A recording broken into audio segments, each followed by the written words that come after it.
மாவட்டம் சிதம்பரம் நகரில் கஞ்சா விற்பவர்களின் வீடுகளில் போலீசார் திடீர் சோதனை நடத்தினர். சிதம்பரம் டிஎஸ்பி லாமேக் தலைமையில் சிதம்பரம் நகரில் கஞ்சா விற்பனையில் ஈடுபடும் பல்வேறு நபர்களின் வீடுகளில் போலீசார் அதிரடியாக சோதனை நடத்தினர்.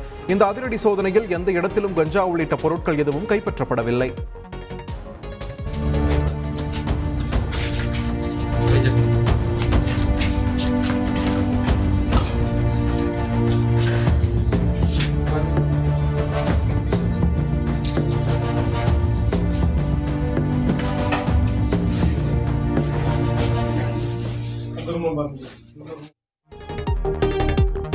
சென்னையில் அதிமுக வேளச்சேரி பகுதி செயலாளராக இருக்கும் MA மூர்த்தியும் அவரது மனைவி சுதாவும் 1200 சதுர அடி மதிப்பிலான அரசு நிலத்தை போலி ஆவணங்கள் மூலம் அபகரித்து விட்டதாக குற்றம் சாட்டப்படுகிறது. இது தொடர்பாக வேளச்சேரியில் உள்ள மூர்த்தியின் வீடு மற்றும் அவருக்கு சொந்தமான இன்னொரு இடத்திலும் சோதனை நடைபெற்றது. இதேபோல் சூலூர் சர்வே அதிகாரி வீடு உட்பட 5 இடங்களில் லஞ்ச ஒழிப்பு போலீசார் அதிரடி சோதனை மேற்கொண்டனர். சென்னை காவல் ஆணையர் அலுவலகம் அமைந்துள்ள வேப்பேரி EVK சம்பத் சாலையில் போலீசார் ரோந்து பணியில் ஈடுபட்டனர். அப்போது கையில் அரிவாளுடன் சுற்றித் திரிந்த ராணிப்பேட்டையைச் சேர்ந்த மணிகண்டனை கைது செய்தனர். மேலும் அவரிடம் இருந்த 1.5 அடி நீள அரிவாளை பறிமுதல் செய்து நீதிமன்றத்தில் ஆஜர்படுத்தி சிறையில் அடைத்தனர். புதுச்சேரியில் தற்காலிக ஆளுநர் மாளிகையில் நடைபெற்று வரும் கட்டுமான பணிகளை முதலமைச்சர் ரங்கசாமி ஆய்வு செய்தார். நாள்தோறும் டென்னிஸ் விளையாடும் பழக்கம் கொண்ட முதலமைச்சர் ரங்கசாமி டென்னிஸ் விளையாடிய பின்னர் டி-ஷர்ட் மற்றும் ஷார்ட்ஸ் அணிந்தபடி தற்காலிக ஆளுநர் மாளிகை கட்டுமான பணிகளை ஆய்வு செய்தார். மேலும் பணிகளை விரைந்து முடிக்கவும் பொதுப்பணித்துறை அதிகாரிகளுக்கு அவர் உத்தரவிட்டார்.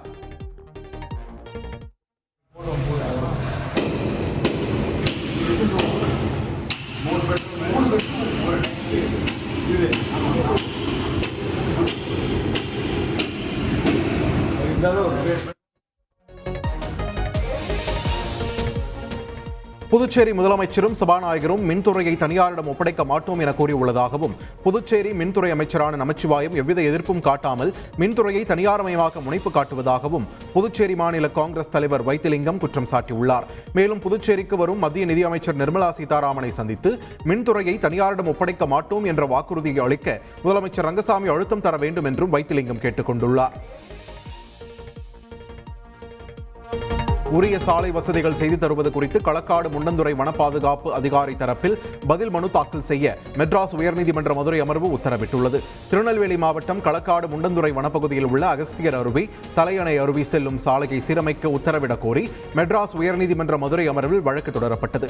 இந்த வழக்கை விசாரித்த நீதிபதி சாலைகள் சீரமைக்கும் வரை இந்த அருவிக்கு வருபவரிடம் கட்டணம் வசூலிக்க தடை விதிக்க நேரிடும் என்று வனத்துறையை எச்சரித்தார். நாமக்கல் மாவட்டம் திருச்செங்கோடு நகரில் உள்ள தொண்டிக்கரடு பகுதியில் இருசக்கர வாகனத்தை மர்ம நபர்கள் திருட முயன்றதாக கூறப்படுகிறது. அங்குள்ள CCTV காட்சிகளை ஆய்வு செய்ததில் 3 இளைஞர்கள் நள்ளிரவில் இருசக்கர வாகனத்தை திருட முயன்றது தெரியவந்தது. அப்போது வெளியே வந்த ஒருவர் சத்தம் போட்டதை அடுத்து மர்ம நபர்கள் தப்பி ஓட்டம் பிடித்தனர். இந்த CCTV காட்சிகள் தற்போது வேகமாக பரவி வருகின்றன.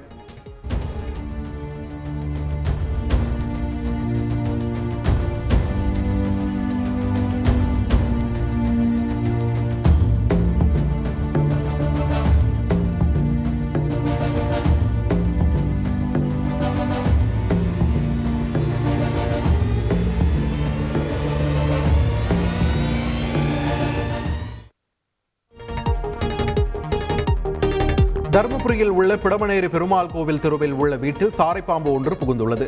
வீட்டில் வசித்த பெண் அளித்த தகவலின் பேரில் தீயணைப்புத் துறையினர் உடனடியாக விரைந்து வந்தனர். சமையலறைக்குள் பதுங்கியிருந்த 6 அடி நீளம் கொண்ட சாரைப்பாம்பை பிடித்த தீயணைப்பு வீரர்கள் தொப்பூர் காப்புக்காட்டில் அவிழ்த்துவிட்டனர். திருவண்ணாமலை மாவட்டம் வந்தவாசி நகராட்சிக்குட்பட்ட பல்வேறு பகுதிகளில் சாலையில் சுற்றித் திரியும் மாடுகளால் வாகன ஓட்டிகள் மற்றும் பொதுமக்கள் பெரும் அவதிப்பட்டு வருகின்றனர். மாடுகள் ஒன்றோடு ஒன்று முட்டி சண்டை போடும்போது மக்களுக்கு காயம் ஏற்படுவதாக வேதனை தெரிவிக்கும் மக்கள் உடனடியாக நகராட்சி நிர்வாகம் சாலையில் சுற்றித் திரியும் மாடுகளை பிடிக்க வேண்டும் என்றும் கோரிக்கை விடுத்துள்ளனர்.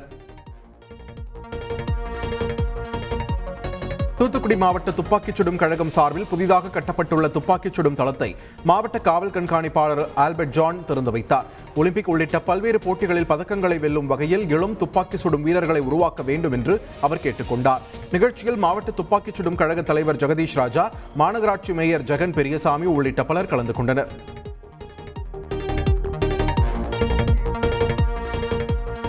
கோவையில் 1000 டயாலிசிஸ் நோயாளிகளுக்கு நிதி திரட்டும் வகையில் சிறப்பு கிரிக்கெட் போட்டி நடைபெற்றது.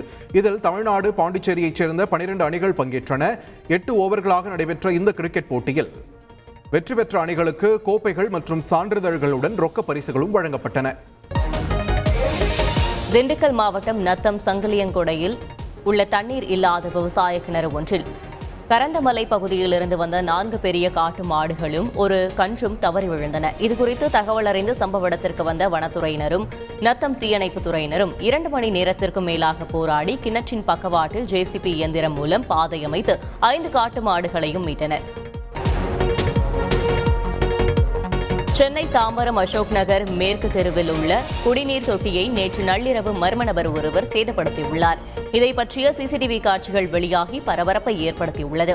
சிசிடிவி காட்சிகளை வைத்து சேலையூர் போலீசார் மர்ம நபரை தேடி வருகின்றனர். மதுரை முக்தீஸ்வரர் கோவிலில் சிவபெருமானை சூரிய ஒளி கதிர்கள் தரிசிக்கும் அரிய நிகழ்வு இன்று நடைபெற்றது. மார்ச், செப்டம்பர் மாதங்களில் குறிப்பிட்ட நாட்களில் சூரிய கதிர்கள் இக்கோவிலின் நந்தியில் பட்டு எதிரொலித்து மூலஸ்தானத்தில் உள்ள லிங்க வடிவில் உள்ள சிவனை தரிசிக்கும் அதிசயம் நடக்கும். காலை 6:50 மணி வரை நடைபெறும் இதனை காண ஏராளமான பக்தர்கள் குவிந்தனர். சென்னையிலிருந்து தஞ்சாவூர் சென்ற அரசு சொகுசு பேருந்து ஒன்று பாபநாசம் அருகே ஐயம்பேட்டை பைபாஸ் சாலை திருப்பத்தில் திரும்பிய போது கட்டுப்பாட்டை இழந்து விபத்திற்குள்ளாக கவிழ்ந்தது. ஓட்டுநர் உட்பட 9 பேர் பலத்த காயமடைந்தனர். தஞ்சாவூர் மருத்துவக் கல்லூரி மருத்துவமனையில் அனுமதிக்கப்பட்டு உள்ளனர். இதுகுறித்து ஐயம்பேட்டை போலீசார் விசாரணை மேற்கொண்டு உள்ளனர்.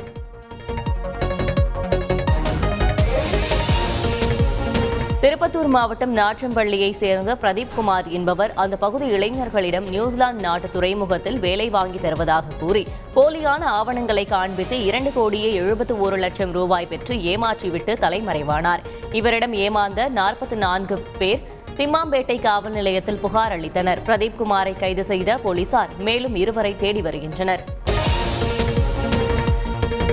விருதுநகர் மாவட்டம் ஸ்ரீவில்லிபுத்தூர் அருகே தனியாக வீடு எடுத்து தங்கி பள்ளி கல்லூரி மாணவர்களுக்கு கஞ்சா விற்ற பல்கலைக்கழக மாணவர்கள் 2 போலீசார் கைது செய்தனர். கிருஷ்ணன் கோவில் பகுதியில் சோதனையில் ஈடுபட்ட தனிப்படை போலீசார் வட மாநிலங்களிலிருந்து கஞ்சா கொண்டு வந்து விற்ற ஆந்திராவை சேர்ந்த ராஜவிக்ரம், ஆதித்யா, பீகாரை சேர்ந்த ரோஹித்குமார் ஆகியோரை கைது செய்து 500 கிராம் கஞ்சாவை பறிமுதல் செய்தனர். கைதான 2 அங்கு உள்ள தனியார் பல்கலைக்கழகத்தில் பிடெக் 4ஆம் ஆண்டு மாணவர்கள் என போலீசார் தெரிவித்தனர். கோவையில் 1000 டயாலிசிஸ் நோயாளிகளுக்கு நிதி திரட்டும் வகையில் சிறப்பு கிரிக்கெட் போட்டி நடைபெற்றது. இதில் தமிழ்நாடு, பாண்டிச்சேரியைச் சேர்ந்த 12 அணிகள் பங்கேற்றன.